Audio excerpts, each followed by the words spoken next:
성도인 우리가 이 세상을 살아가면서 아무리 바쁘고 정신이 없더라도 결코 잊지 말아야 할 두 가지가 있습니다.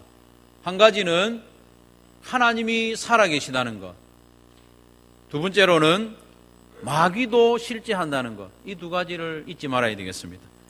영적인 전쟁 중에 있는 우리가 하나님이 살아계심을 굳게 믿는다면 어떤 환경 가운데서도 우리는 낙심하지 않을 수 있습니다.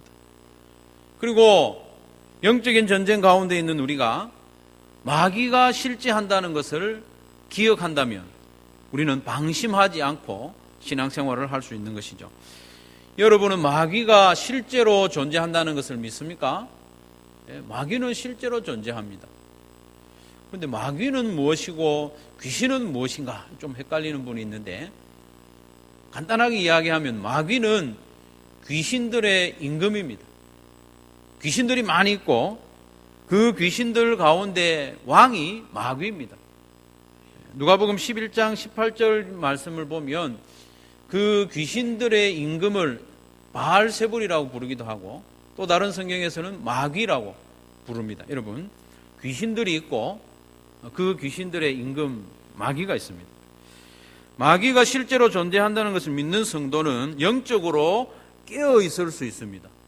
마귀가 있다는 것을 잊어버리면 영적으로 잠이 드는 것이죠. 그래서 베드로전서 5장 8절에 베드로가 말하기를 근신하라 깨어라 너희 대적 마귀가 우는 사자같이 두루다니며 삼킬 자를 찾는다, 이렇게 말을 했습니다. 우는 사자와 같은 마귀는 공격의 대상을 이렇게 가리지 않습니다. 마귀는 하나님의 아들 예수님을 향해서도 여러 가지 시험을 하고 넘어뜨리려고 했다면, 그렇다면 우리는 어떻겠습니까? 우리도 마귀의 공격의 대상이라는 것이죠. 오늘은 마귀가 어떤 방법으로 예수님을 시험했는지, 그리고 예수님은 그 시험에 어떻게 승리하셨는지 살펴보면서 은혜와 또 영적인 교훈을 받기를 원합니다. 마귀가 예수님을 시험한 방법, 그 스타일을 아는 것은 우리에게 대단히 중요합니다. 그것은 마치 시험을 치는 사람이 기출문제를 미리 살펴보는 것과 같습니다. 공무원 시험을 준비하는 사람들 요즘 공시생 이렇게 이야기하죠. 너무 시험이 어렵습니다. 공무원 시험을 준비하든지 수능을 준비하든지 아니면 어려운 사법고시를 준비하든지 무슨 시험을 준비하든지 우선 기출문제를 먼저 살펴보는 것이 효과적입니다. 하다못해 운전면허 시험을 준비할 때도요, 기출문제를 잘 봐야 됩니다. 제가 알기로 운전면허는 기출문제에서만 나옵니다. 기출문제만 잘 보면 합격할 수 있는 것이죠. 마귀의 시험과 공격이 대단히 변화무쌍하고 우리가 짐작할 수 없는 것 같이 보이지만 사실은 성경을 가만히 살펴보면 그 일정한 패턴이 있다는 것을 발견하게 됩니다. 특별히 마귀가 예수님을 시험한 이 세 가지 시험은 가장 많이 사용하는 패턴입니다. 그래서 어쩌면 예수님이 받으신 이 세 가지 시험에 대해서 잘 연구하고 준비한다면 우리가 받을 여러 가지 시험을 대비할 수 있을 것입니다. 첫 번째로 마귀는 예수님을 시험할 때 육체적인 만족과 욕구를 미끼로 삼아 시험을 했습니다. 예수님은 지금 40일 동안 금식을 하시고 아무것도 잡수지 않았기 때문에 심히 줄여 있습니다. 마귀는 그 배고픔이라는 것을 놓치지 않았습니다.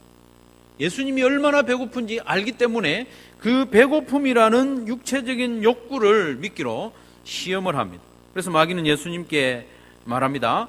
네가 만일 하나님의 아들이라면 이 돌들에게 명하여 떡이 되게 하라. 40일 동안 금식하신 예수님으로서는 이런 말을 듣지 않아도요, 길에 있는 돌들이 떡으로 보일만 하지 않습니까? 여러분, 금식해 보신 분은 아실 겁니다. 한 일주일쯤 금식하시면 보는 것마다 먹는 걸로 보이지 않겠습니까? 저도 일주일 금식하려고 기도원에 올라갔다가요 3일만 하고 내려왔습니다. 너무 배가 고픈 거예요. 물을 마셔도 배고프고. 예수님 40일 동안 금식하셨으니 얼마나 시장하셨겠습니까? 그러니 이 먹는 문제로 예수님을 시험한 겁니다. 문제는 돌이 떡이 되게 하는 그 자체가 문제가 아니라 예수님이 하나님의 아들이라는 것을 증명하기 위하여 그렇게 하는 것이 문제라는 것이죠. 우리 예수님은 본래부터 하나님의 아들입니다. 그리고 누가복음 3장에도 보면 예수님이 세례 요한에게 세례를 받으시고 물에서 올라오실 때 하늘에서 소리가 나지 않습니까? 하나님의 음성이 들립니다. 이는 내 사랑하는 아들이고 내가 이 아들을 기뻐한다. 이미 하나님께서 선포해 두셨습니다. 그렇기 때문에 예수님은 이제 그 어떤 것으로도 자기가 하나님의 아들이심을 증명할 이유가 없습니다. 그래서 말씀하셨죠. 사람이 떡으로만 살 것이 아니라, 같은 본문을 마태복음 4장 4절에서는 사람이 떡으로만 살 것이 아니요 하나님의 입으로 나오는 모든 말씀으로 살 것이니라. 이번 주 요절입니다. 사람이 떡을 위해서 믿음을 배반하거나 하나님을 시험해서는 안 된다는 말씀입니다. 이 떡은 우리에게 여러 가지로 의미합니다. 우리 인생에게 떡은 정말 우리 입으로 먹는 음식을 의미할 수도 있고 그 외에 다양한 것을 의미할 수 있는데, 현실에서 가장 절실한 것, 그리고 우리 인생에서 요구되는 육체적인 욕구와 만족을 의미합니다. 마귀는 우리를 시험하되 지금 현실에서 내 상황에서 가장 절실한 그것을 믿기로 우리를 시험하기를 좋아합니다. 40일 동안 굶주리신 예수님에게 가장 절실한 것은 떡 한 조각 먹는 것입니다. 너무 시장하니까.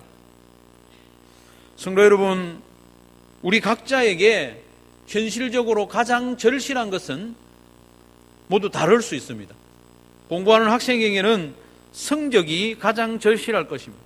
그 성적을 위해서 내 믿음을 좀 포기하고 양보하도록 사탄은 시험합니다. 성적을 위해서 예배를 포기하게 하기도 하고 말씀을 멀리하고 기도를 게을리하도록 시험하기도 합니다. 청년들에게는 취업이나 또 결혼 이런 문제가 절실하죠. 그 문제를 가지고 성도를 시험하는 것이죠. 자녀를 양육하는 부모에게는 어떻습니까? 이 자녀의 문제가 가장 절실합니다. 이 자녀가 성실한 생활을 하기를, 이 자녀의 진로가 열리기를, 그것이 가장 간절한 소원이지 않습니까? 그래서 사탄은 그런 문제를 가지고 우리를 시험하는 것이죠.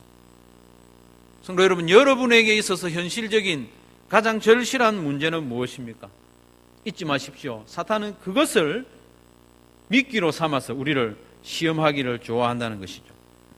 우리가 무엇인가 간절히 원하고 욕구하는 것 자체가 죄는 아닙니다. 하지만 마귀는 그 간절한 것을 미끼로 우리로 하여금 믿음을 배반하게 하고 하나님과 멀어지게 한다는 것을 잊지 마시기를 바랍니다.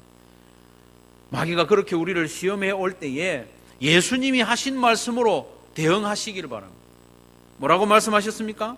사람이 떡으로만 살 것이 아니라, 사람이 떡으로만 살 것이 아니라 하나님으로 산다. 그렇게 선언하십시오. 내게 간절한 그것이라도 하나님보다 앞설 수 없습니다. 성도들 가운데 종종 이렇게 말을 하는 사람이 있습니다. 우선 먹고 살아야 되지 않습니까? 먹고 사는 문제가 중요한 것이 맞긴 합니다만은 가장 우선적인 것은 아닙니다. 먹고 사는 것이 하나님보다 앞설 수 없습니다. 예배보다 앞설 수 없습니다. 우리 하루를 살다 보면 시간이 6시 33분이 될 때가 두 번이 있습니다. 아침에도 6시 33분이 있고 저녁에도 6시 33분이 있습니다. 그때마다 마태복음 6장 33절을 기억하십시오. 너희는 먼저 그의 나라와 그의 의를 구하라. 그리하면 이 모든 것을 너희에게 더하시리라. 아멘. 여러분, 그 시간마다 내게 중요한 것이 뭔지 하나님이 중요하다는 것을 먼저 기억하십시오. 하나님이 중요합니다. 하나님의 뜻이 중요합니다. 하나님의 뜻에 순종하면 모든 것, 우리가 먹고 입고 사용할 모든 것 더해 주실 줄로 믿으시기를 바랍니다. 특히 이 시대에는 성적인 욕구로 성도들을 시험합니다. 마귀는 온 세상을 성적인 충동으로 가득하게 만들고 있습니다. 손만 뻗으면 육체적인 쾌락을 즐길 수 있도록 온 세상을 만들고 있습니다. 인본주의를 앞세워서 불법적인 성, 정상적이지 않은 성에 대해서도 너무나도 관대한 풍조를 만들어가고 있습니다. 얼마 전에 우리나라에서는 간통을 법적인 죄에서 제외시켰습니다. 개인적인 선택, 자의적으로 하는 것, 죄가 아니다. 이렇게 세상은 그렇게 변해가고 있습니다. 우리는 정신을 바짝 차려야 됩니다. 달콤한 것들은 대부분 마귀의 시험인 줄로 생각하면 크게 틀리지 않습니다. 마귀의 두 번째 시험은 교만으로 왔습니다. 높아지려는 그런 마음. 예수님이 이 땅에 오신 궁극적인 목적은 회복된 세상으로부터 영광을 얻는 것입니다. 하지만 그 영광은 십자가를 통과한 영광입니다. 그런데 마귀는 예수님께 솔깃한 제안을 합니다. 그 고난의 길을 굳이 걷지 않아도 되지 않느냐. 다만 마귀에게 절을 하기만 하면 이 모든 영광과 권세를 즉각 너에게 넘겨주겠다. 참 솔깃하지 않습니까? 그러나 우리 예수님께서는 이번에도 말씀으로 그 시험을 물리치셨습니다. 주 너의 하나님께 경배하고 다만 그를 섬기라. 경배할 대상은 우리 하나님뿐이다. 신명기 6장 13절을 인용하시면서 그 시험을 이겼습니다. 여러분, 우리 예수님이 이 한 구절의 말씀으로 시험을 이겼다고 해서 이 교만의 시험이 만만한 것은 아닙니다. 대단히 어려운 시험입니다. 이 시험은 가장 오래된 시험의 방법입니다. 마귀가 하와를 유혹할 때 사용했던 미끼가 바로 이것 아닙니까? 너도 하나님처럼 될 수 있다는 것입니다. 너 언제까지 하나님만 섬기고 하나님 시키는 대로 하면서 살래? 너도 하나님처럼 될 수 있으니까 이 선악과를 따먹으라고 유혹했지 않습니까? 그 후로 인류는 끊임없이 하나님께 도전하고 하나님을 섬기지 않고 자기가 하나님의 자리를 차지하려고 하고 있습니다. 바벨탑을 쌓은 것도 마찬가지입니다. 하나님께 도전하는 것입니다. 우리가 살아가는 이 시대도 여전히 바벨탑을 쌓고 있습니다. 하나님의 권위를 부정하고 사람이 하나님의 자리를 차지하려고 하고 있습니다. 그렇게 부추기는 세상 가운데 우리가 살고 있지 않습니까? 사람이 모든 권위를 가지고 가치관과 윤리의 판단자, 결정권자가 되도록 부추기는 시대가 이 시대입니다. 그것이 바로 인본주의입니다. 성도들 가운데도 인본주의에 동조하는 이들이 점점 늘어가고 있습니다.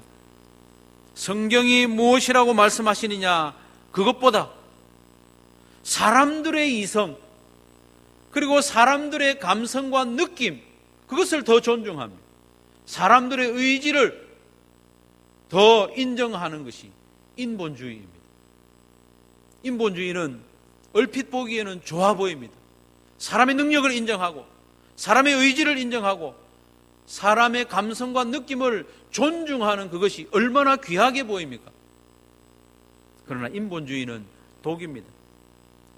하나님께서 제일 싫어하는 것이 바로 교만인데 이 교만이 인본주의의 물결을 타고 우리에게 접근합니다. 물론 성도들 가운데 대놓고 성경을 부정하거나 하나님의 권위를 부정하는 사람은 찾아보기 힘이 듭니다. 하지만 인본주의에 물들어 있는 우리 시대의 또 성도들은 이 사람들과의 관계에서 여전히 교만의 유혹을 받고 있습니다. 내가 무엇인가 된 것 같이 여기도록 부추기는 것이죠. 나는 다른 사람들과는 달리 뭔가 특별한 대접을 받아 마땅하다고 생각하는 것입니다. 하나님이 싫어하시는 것입니다. 마귀는 처음부터 성도에게 너도 하나님처럼 될 수 있다 이렇게 말하지 않습니다. 저 사람보다는 네가 낫지 않느냐 이렇게 유혹을 하는 것이죠. 성경에 나오는 많은 인물들이 이 교만이라는 늪에 빠져서 실패했습니다. 대표적인 사람이 이스라엘의 첫 번째 왕 사울 아닙니까? 요셉의 형님들도 그랬고 요셉의 아버지 야곱도 그랬습니다. 예수님과 늘 함께 생활했던 제자들도 이 교만이라는 시험에 늘 넘어졌습니다.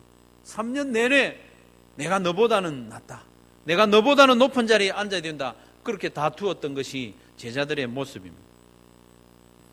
아담과 하와의 후손인 우리는 체질적으로 남보다 밑에 있는 것을 싫어합니다.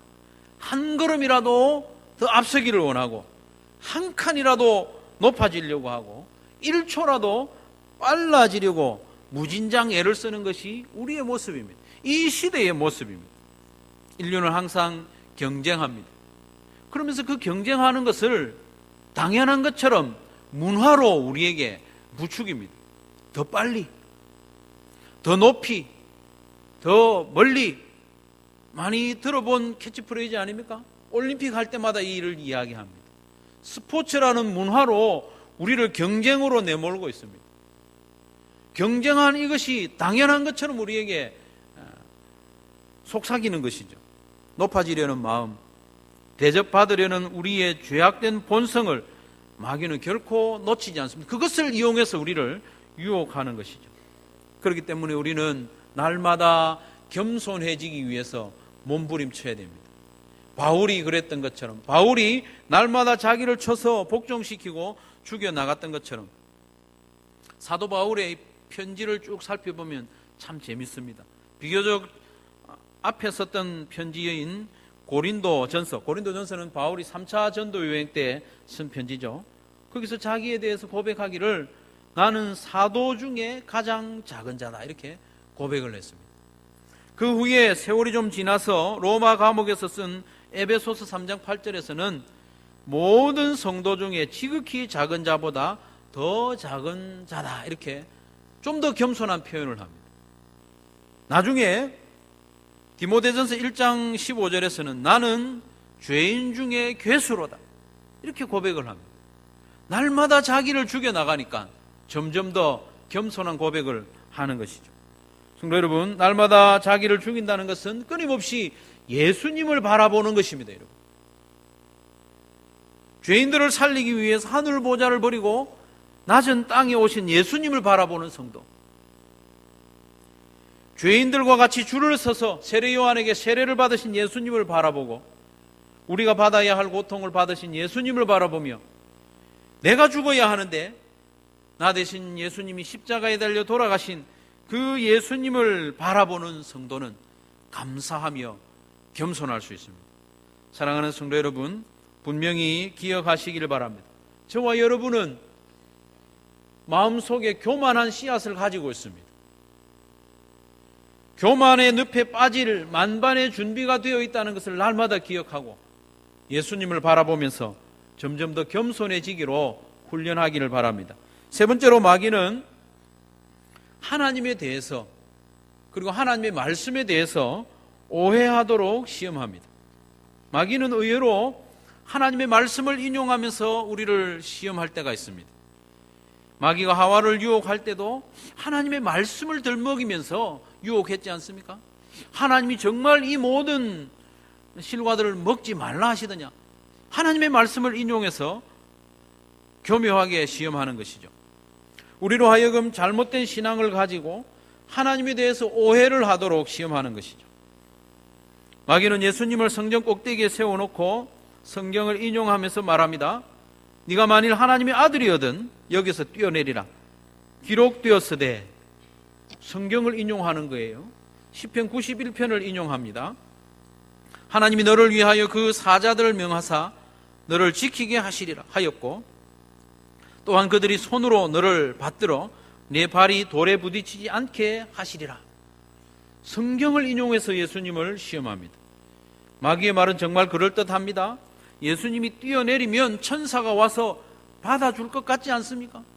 예수님이 뛰어내렸는데 바닥에 부딪히도록 하나님이 내버려 두지 않을 것 같습니다. 그렇게 함으로 하나님의 아들이심을 증명해 보이면 우리의 속이 시원할 것 같지 않습니까? 더군다나 시편 91편 11절과 12절에 보면 이 마귀가 했던 그 말이 비슷하게 기록이 되어 있어요. 그대로 해도 될 것 같아요. 그러나 시편 91편의 말씀은 그런 의미로 기록한 게 아니에요. 아무 때나 뛰어내리도록, 아무 데서나 뛰어내리면 하나님이 천사를 보내주시겠다, 그 약속의 말씀이 아닙니다. 시편 91편의 말씀은 원수의 핍박 가운데서 하나님만 피난처로 삼는 그 백성들을 보호해 주시겠다, 그 약속의 말씀인 것이죠. 그런데 마귀는 이 말씀을 인용해서 예수님으로 하여금 무단히 뛰어내리도록, 무모하게 성전 꼭대기에서 뛰어내리도록 부추기는 것이죠. 하나님의 아들인 것을 증명하기 위해서. 그러나 하나님께서는 이미 하늘에서 나는 음성으로 예수님을 하나님의 아들이라고 선언해 주셨습니다. 그렇기 때문에 예수님이 굳이 이렇게 성전에서 뛰어내리실 이유가 없는 것이죠. 사랑하는 성도 여러분, 우리도 때로는 마음에 이런 유혹을 받을 때도 있습니다. 하나님에 대해서 오해할 때도 있습니다. 하나님의 말씀에 대해서 잘못 이해할 때도 있습니다. 내가 행하는 어떤 일에서 하나님이 기적적으로 도와주셔야만 내가 하나님의 도우심을 받는 것으로 생각하도록 유혹하는 것이죠. 그것은 내 뜻에 하나님을 끼워 맞추려는 것입니다. 내가 기대하는 대로 하나님이 행하셔야만 하나님이 나와 함께 하시는 것은 아니라는 것입니다.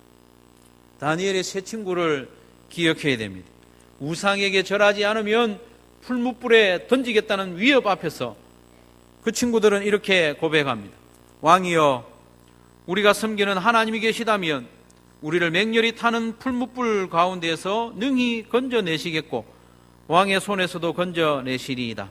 그렇게 하지 아니하실지라도, 그리 아니하실지라도 왕이여, 우리가 왕의 신들을 섬기지도 아니하고 왕이 세우신 금신상에게 절하지도 아니할 줄을 아옵소서.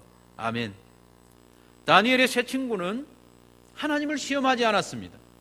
자기들을 풀무불에서 건져내셔야만 하나님이 계시다는 것을 믿겠다, 그렇게 말하지도 않았습니다. 이들이 말한 것은 우리가 풀무불에 타 죽어도 하나님은 하나님이시다 고백한 것이죠. 그런데 우리는 종종 내가 기대하는 대로, 내가 원하는 대로 일이 이루어져야만 하나님이 나를 도우신다, 그렇게 인정하려고 하는 것이죠. 그래서 마귀는 우리로 하여금 하나님을 시험하게 하기도 하고, 무모하게 시도하게 하기도 하고, 자기 중심적으로 신앙생활을 하게 하고, 또 하나님의 뜻을 자기 마음대로, 성경을 자기 중심적으로 적용하도록 유혹하는 때가 자주 있습니다. 우리는 정신을 바짝 차려야 됩니다. 하나님은 홀로 하나님이십니다. 그리 아니하실지라도, 내 질병이 낫지 아니할지라도, 내가 여전히 궁핍할지라도, 내가 억울함을 당할지라도 하나님은 하나님이심을 고백하시기를 바랍니다. 수년 동안 선교를 준비해서 이제 선교지로 이사하는 중에 교통사고를 당해서 부부가 다 죽고 두 자녀가 죽고 남아있는 두 자녀는 불구로 평생을 살아야 하는 그런 형편에서도 하나님은 하나님이시라고 고백할 수 있어야 하는 것이죠. 예수님의 길을 예배하느라 충성을 다했던 요한이 목이 잘려 죽어도 하나님은 하나님이십니다. 목이 잘려 죽을 위기에서 극적으로 살아나야만 하나님이 도우시는 것은 아닙니다. 특별히 예수님께 훈련받은 사도 야고보가 너무나도 이런 시기에 목배임을 당하여도 하나님은 하나님이시고, 그렇게 총망받던 스데반 집사가 설교 한편 하고 돌에 맞아 죽어도 하나님은 하나님이심을 인정해야 하는 것입니다. 사랑하는 성도 여러분, 하나님의 말씀과 하나님은 내 생각에 가둘 수 없습니다. 그렇게 하려고 하지 마시길 바랍니다. 그러나 사단은 자꾸 우리 생각에 하나님을 가두도록 유혹을 하는 것이죠. 성도 여러분, 우리는 지금도 사탄의 마귀의 유혹과 시험 가운데 있다고 말씀을 드렸는데, 우리는 어떻게 이 시험에 대비할 수 있겠습니까?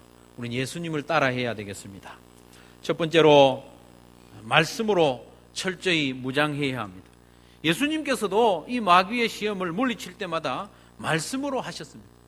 오늘 본문에 나오지 않습니까? 4절에 보면 사람이 떡으로만 사는 것이 아니다. 신명기 8장 3절을 인용하셨습니다. 8절 말씀에도 보면 주 너의 하나님께 경배하고 다만 그를 섬기라. 신명기 6장 13절을 인용하셔서 시험을 이기셨습니다. 12절 말씀에도 보면 주 너의 하나님을 시험하지 말라. 신명기 6장 16절을 인용하면서 마귀의 시험을 이겼지 않습니까? 사랑하는 성도 여러분, 우리도 이 하나님의 말씀을 가까이 하면서 말씀으로 무장할 때에 이 마귀의 시험을 분별할 수 있고 이겨낼 수 있습니다. 그래서 에베소서 6장 17절에 우리에게 이러십니다. 성령의 검 곧 하나님의 말씀을 가지라. 영적인 전쟁 가운데 있는 우리에게 말씀합니다. 성령의 검 곧 하나님의 말씀을 가지라. 하나님의 말씀을 가져야 영적인 전쟁에서 이겨낼 수 있습니다. 특히 시편 1편 1절과 2절에 보면 성도가 죄악의 시험에 들지 않는 것은 하나님의 말씀을 사랑하고 묵상하는 데 있음을 노래하고 있습니다. 시편 1편 1절과 2절 우리 같이 한번 읽겠습니다. 복 있는 사람은 시작.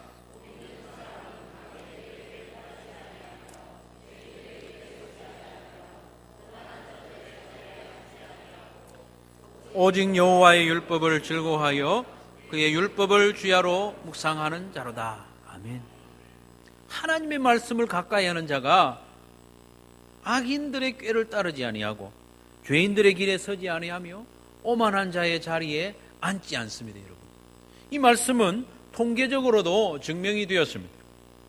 어떤 통계를 보니까 일주일에 4일 이상 성경을 읽는 성도는 그렇지 않은 성도에 비해서 각종 죄악과 유혹에 빠지지 않을 확률이 높아진다는 것이죠.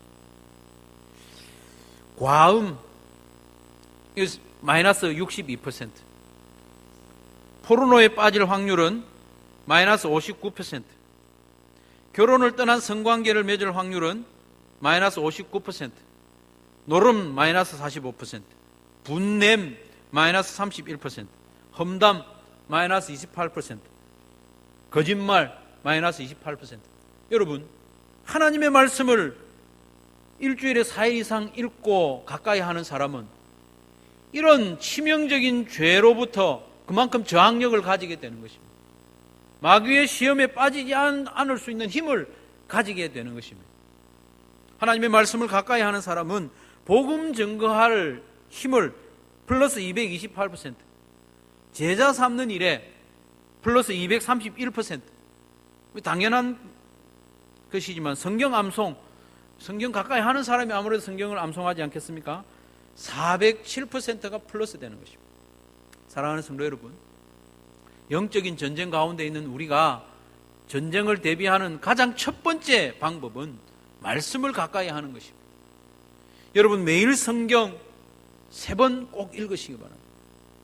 주중에 한 성도로부터 고백을 들었는데 첫 번째 읽고 두 번째 읽을 때까지는 이게 무슨 말인지 잘 모르겠다가 너무나도 자주 세 번째 읽을 때 하나님의 뜻이 눈에 들어오더라 이렇게 들었습니다. 여러분, 매일 성경을 늘 가지고 다니면서 묵상하시기 바랍니다.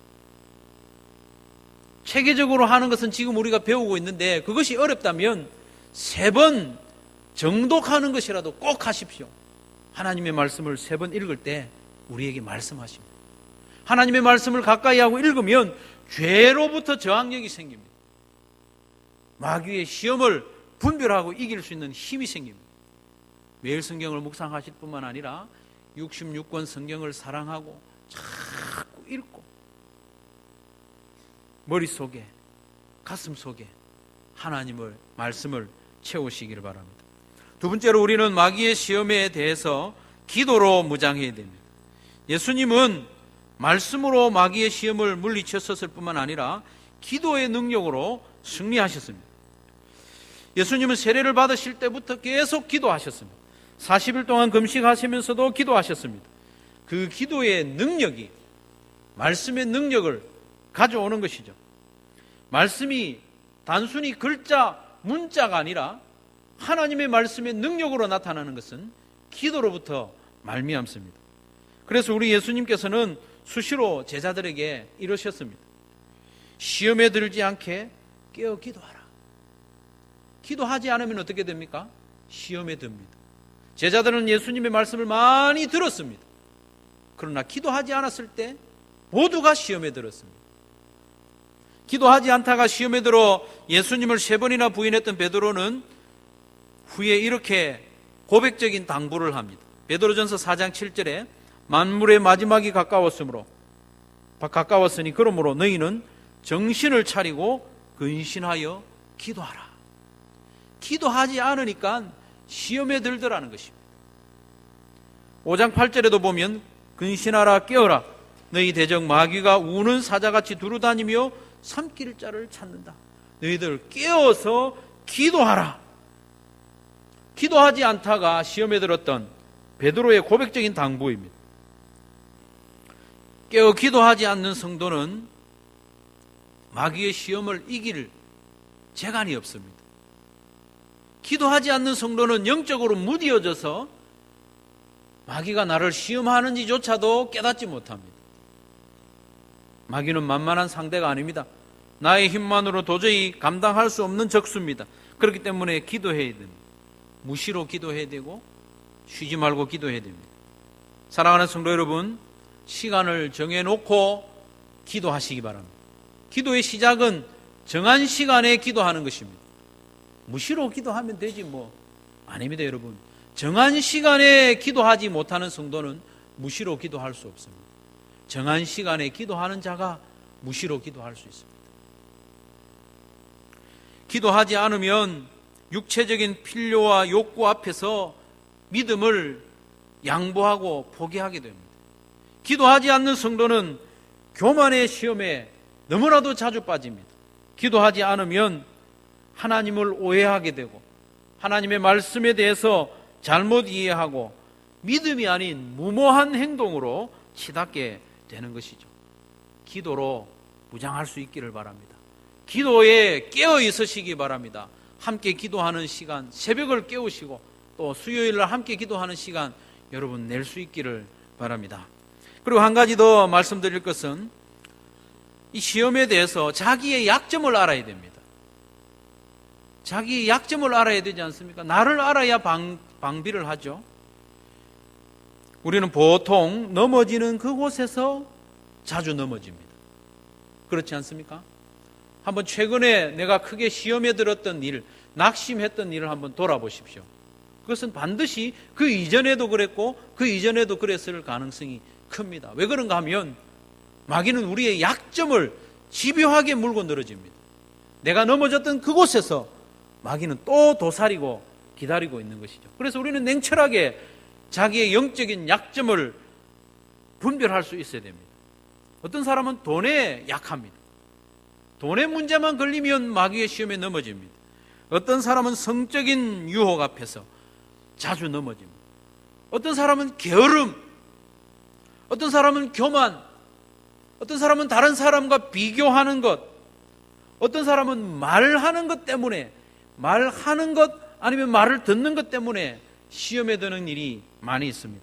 어떤 사람은 자기의 마음을 다스리지 못해서, 어떤 사람은 사람들, 친구들 때문에 시험에 빠지고 마귀의 유혹에 넘어가는 경우가 많이 있습니다. 여러분은 어떻습니까? 여러분은 자주 넘어지는 부분이 어디입니까? 그것을 분명히 직시하면서 주님의 도우심을 구하시길 바랍니다. 내가 믿음 생활을 잘하려고 결단하기만 하면 꼭 마귀가 그 부분을 공격을 합니다.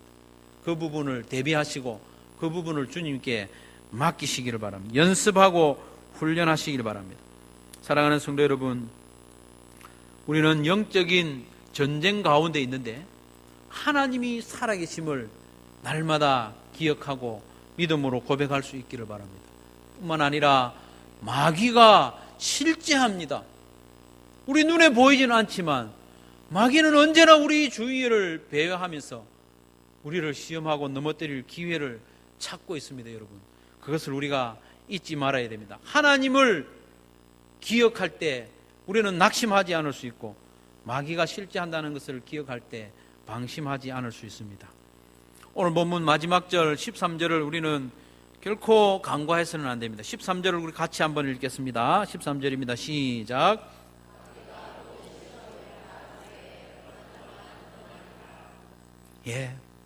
얼마 동안 떠났다고 했습니다. 얼마 동안 떠났다는 것이 무슨 말입니까? 기회만 있으면 언제든지 다시 돌아와서 예수님을 시험하겠다는 말 아닙니까?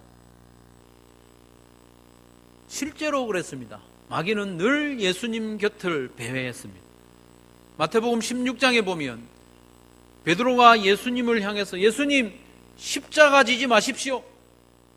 예수님을 위하는 듯 그렇게 말을 했지만 예수님께서 뭐라고 대답하십니까? 사탄아, 내 뒤로 물러가라. 너는 나를 넘어지게 하는 자로다. 마귀는 언제나 예수님 곁에 있었습니다. 마찬가지로 마귀는 언제나 우리 주위에 있습니다. 우리의 마음을 들락거리면서 여러 가지로 시험을 합니다. 그렇기 때문에 우리는 말씀으로 무장해야 됩니다. 기도로 무장해야 됩니다. 나의 약점을 겸손하게 주님께 맡기고 도움을 요청해야 됩니다. 그래야만 우리를 시험하고 유혹하는 마귀의 속삭임을 분별할 수 있고 그것을 물리칠 수 있는 힘이 있는 것입니다. 사랑하는 성도 여러분, 말씀과 기도로 잘 무장해서 늘 우리 곁을 배회하며 수시로 시험하는 마귀의 공격을 잘 분별하고 승리하는 저와 여러분이 되시기를 주님의 이름으로 축원합니다.